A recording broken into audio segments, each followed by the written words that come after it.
It's that time of the year again where firefighters are gearing up for wildfire season. I'm Sarina Sandoval in Anaheim, and I'll tell you how these goats are helping out. Come here, girls.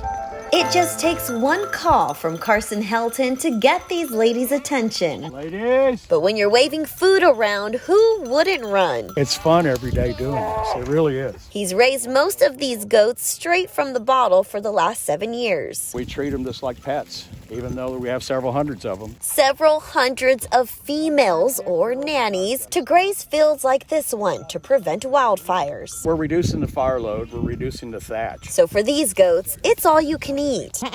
Yes, for you too. Carson says each goat will consume 1 to 5 pounds a day, whether it's some yummy grass, tall stems. They'll even climb to get some tasty leaves, all of which are known as fire fuels. You can see the actual line where there's been goats and no goats. Fire Marshal Lindsay Young says Anaheim Fire and Rescue have been using the extra help since 2014. It's such an environmentally friendly thing. The goats love it.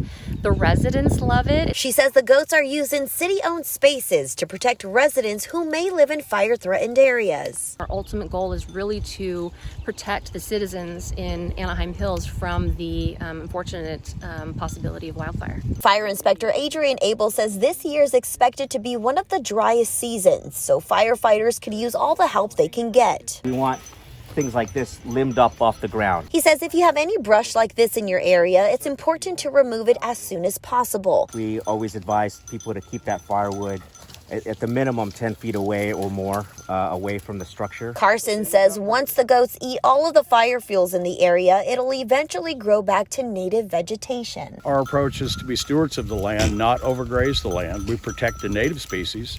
The invasive species is what we want to get rid of. So if you see any happy goats with some full bellies in the area, make sure to say hi. Hey, girls. Well, when they're off the clock at least.